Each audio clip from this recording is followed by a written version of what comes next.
You read about Christ's encounter with all of these people that are unclean, unworthy. They've been abandoned, they're hopeless, and Christ does not recoil at them. He actually reaches out and embraces them. A lot of times, people are one step away from where we are, and they don't realize that. One bad mistake, could land you where we are. So we're often looked at, as less than, as if maybe the gospel isn't for us too.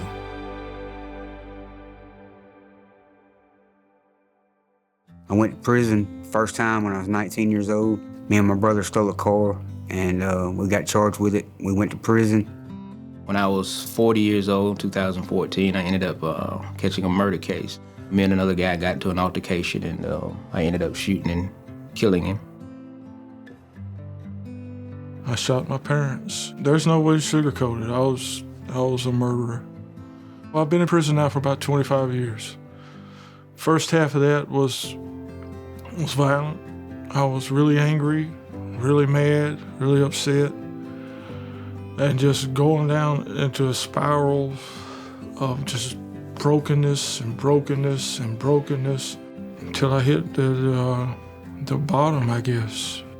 The officers told me I was never going to be able to get out of it. I was going to spend the rest of my life in that little cell.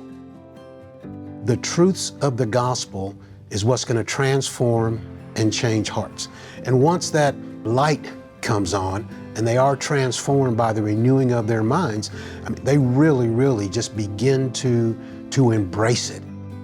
These are the people that you don't have to convince them they're sinners, they know. You don't have to convince them they're guilty, they know.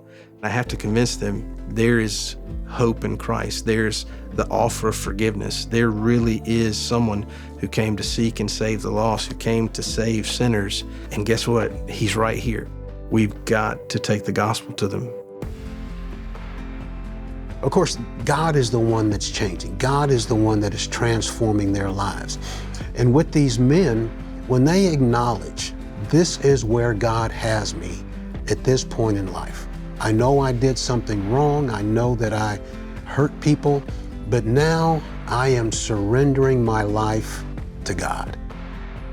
I remember like it was yesterday, these men of God encircling me, and it really had an impact on my life. That night I got on my knees and I surrendered my life to Christ. And my life hasn't been the same since. After Christ convicted me, I stopped getting in trouble 11 years ago, and I started reading. In that time, I had written publishers, send me Christian books, send me Christian books, send me Christian material. And he sent me R.C. Sproul's Chosen by God. Every Sunday, there's guys packing a classroom up just to be able to listen to a Dr. Sproul. There's different things that we're being given that guys are just, they want to just be faithful to listening to and watching. In the chapel here, I found a letter from Ligonier to another inmate. I didn't have a decent study Bible. I wrote Ligonier and they sent me a Reformation study Bible. We like to be able to say, hey, we know you don't have much in this wonderful place of a prison, but we want you to have this. We want you to have a copy of God's Word so you can read and study for yourself. There's an abundance of competing voices out there. Pretty much every belief system that you can think of exists behind the prison walls. A lot of times in this environment, we're the smaller voice. Being a smaller voice doesn't necessarily mean that we're not telling the truth. We use the Bible as a means to change a person's heart and to change a person's mind and just raise some questions about some of the things that people are taught here.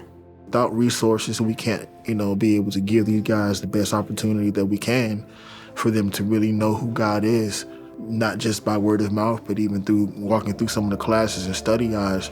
All of these things are so helpful when we're having these classes. For a long time, I didn't know him.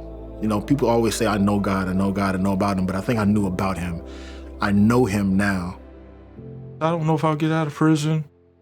I don't feel like I ever deserved to get out of prison in the first place. But I'm just happy just to know Jesus. I'm happy that I'm not the person that I was.